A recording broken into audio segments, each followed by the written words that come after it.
Welcome to fourth and last part of the lesson. In this part, we will learn fundamental duties and directive principles of state policy.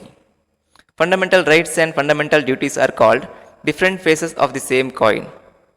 How people enjoy their rights in the country, repeatedly they have some duties towards the nation. So these duties are called fundamental duties. At present, there are 11 fundamental duties in the Constitution. All the 11 fundamental duties are mentioned in the 51A article and 4th chapter of the Constitution. Through 86th Amendment in 2002, 11th fundamental duties have been added. So now there are 11 fundamental duties. Without duties, there is no value for rights. Now let us study 11 fundamental duties one by one. First one is to respect Constitution, national flag and national anthem. As a citizen of India, we should respect and follow rules and regulations which are mentioned in the Constitution. And respecting national flag and national anthem also our first duty. Second one is to follow the noble ideals that inspired our national struggle for freedom. During freedom movement, some great personalities like Mahatma Gandhi, Subhash Chandra Bose, Bhagat Singh and some other freedom fighters who inspired Indians by their noble ideals like non-violence, peace, brotherhood, honest life, etc. Following those noble ideals, it is our second duty. Third duty is to protect the integrity of India. Integrity means unity of the nation. By respecting other religion, languages, community, people can protect integrity of the nation. Fourth one is to defend the motherland when called upon to do so. Defending means protecting the nation. It is responsibility of defense forces, but in emergency time, every citizen should be ready to protect our motherland. Fifth one is to promote the spirit of common brotherhood among all the people of India and disown those rituals that go against the dignity of women. What is brotherhood? In spite of all differences regarding to religion, caste, community, all are living like a brothers called brotherhood. And we should oppose those rituals that decrease dignity of women or status of women. Example, Devdasi system, child marriage system, then Sati system. These all are decreasing status of women. So, as a citizen of India, we should oppose those rituals. Sixth one is to preserve our rich heritage. Rich heritage means Bhavya Parampara in Kannada or tradition. By following our ancient culture, can we preserve our rich heritage. Seventh fundamental duty is to protect and develop environment including forest, lakes, rivers and wildlife and show compassion to animals. So protecting environment is our seventh duty. Hunting and killing animals, especially wild animals, is an offense. Instead of hunting and killing animals, we should show compassion towards animal. Compassion means karune. Eighth duty is to develop the scientific temper and spirit of inquiry. Right now we are in the modern society, so we should go with modern technologies and we should question those blind beliefs which are practiced in present society. Ninth one is to safeguard public property and abstain from violence. Protecting public properties and stay away from violence. We know that especially when protest is going on in anyone's place, by the time people used to demolish government or public properties. So, it's not our duty. Our duty is protecting public property and moving away from violence. 10th one is to strive towards excellence in all spheres of individual and collective activities. That means representing the nation as individual or group activities. In any fields, people can represent in any field like science, art, sports or other any field, we can represent our nation. So this is our 10th duty. 11th and last fundamental duty added in the year of 2002 through an 86th amendment. According to 11th duty, the parents or the guardians should provide an opportunity for education to their children from the age 6 to 14. In this age, children are not able to work and earn money. So, parents or guardians should provide opportunity to their children to get education. If they avoid this opportunity, then it is considered an offense. Let us go to last topic in this lesson, Directive Principles of State Policy. Directive Principle of State Policy or DPSP are not compulsory rules like fundamental rights and duties. These are just guidelines to the central and state governments. To establish social and economical equality and for the welfare of state, these principles are borrowed from Irish Constitution.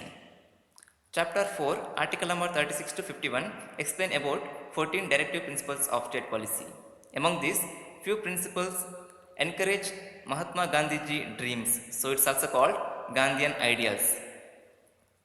These are not compulsory rules, so state or central government do not implement them. They cannot be questioned by court of law. But when any party came to rule, they have to rule keeping these principles as guides because these are ethics. Now let us study 14 directive principles of state policies one by one. First one is to provide adequate means of livelihood to all citizens. That means in first DPSP it says that government should provide basic facilities to all citizens. Second DPSP is to prevent the community wealth and resource from becoming the private property of a few people. Some politicians, by using their political power, they used to convert public property into their private property. So DPSP oppose those kind of activities.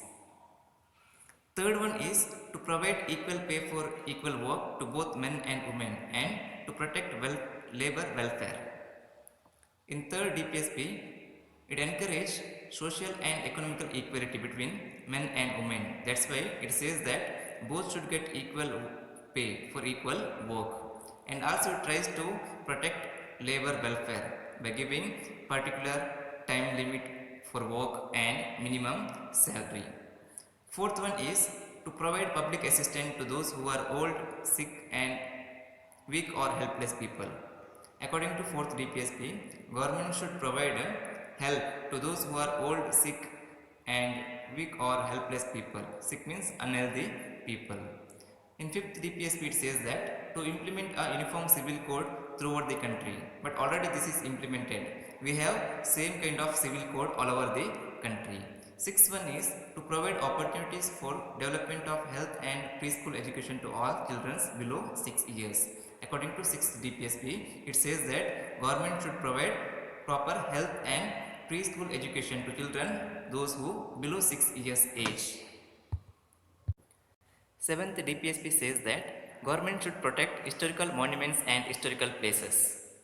Monuments means statues of ancient rulers or freedom fighters, ancient palaces or ancient buildings. So protecting those monuments and historical places responsibility of government. 8th one, to separate the executive from judiciary is already implemented in our country because our judicial system is an independent organization. Nobody can interfere regarding to judicial matter of the nation. 9th one is to protect international peace and to respect international law. India protect international peace and it is away from war and it respect international law. 10th one is to establish Gram Panchayat. It was dream of Mahatma Gandhiji. Village panchayats can fulfill needs of local people. So, 10th DPSP encourage to establish Gram Panchayat. 11th one is to encourage rural and cottage industries because rural and cottage industries are run by poor people in village area. So, they required help from government. 12th one, to organize and develop agriculture and animal husbandry on modern line. It says that government should develop agriculture and animal husbandry means rearing domestic animals in using modern technologies or in modern lines. 14th and 12th one both are same points, both are similar point. 13th one is to ensure prohibition of liquor. That means every state government should abolish or prohibit alcohol in their state. But these are just guidance, no. That's why only 4 states of India are following this 13th principle.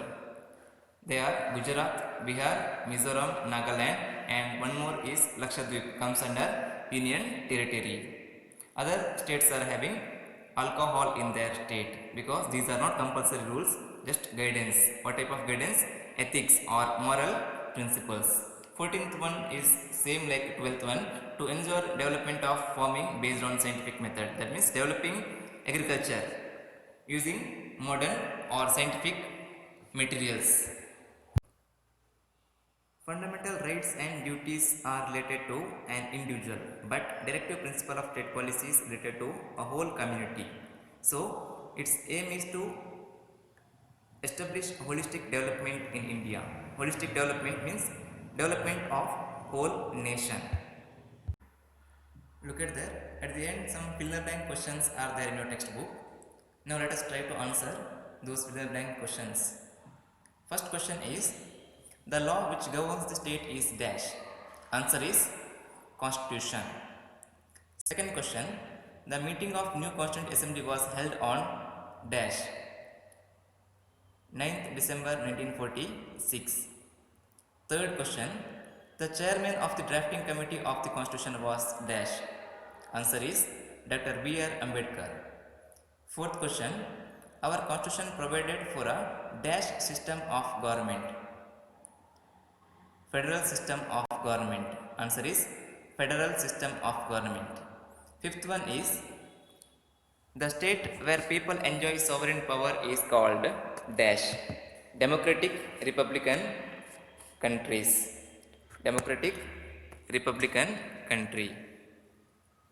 Sixth one, our Constitution provides for a dash citizenship to its citizen.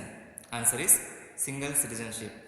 Seventh one, the right for constitutional remedy has been incorporated in Article dash. Article number 32. Question number 8 and last one, the directive principle of state policies are borrowed from dash. Irish Constitution. I'll repeat once again answers. Question number 1 answer is Constitution. Question number 2 answer is 9th December 1946. Question number 3 answer is Dr. B.R. Ambedkar. Fourth one answer Federal. Fifth one answer is Democratic Republic. Sixth one answer is single citizenship. Seventh one Article number 32. Eighth and last one Irish Constitution. Thank you.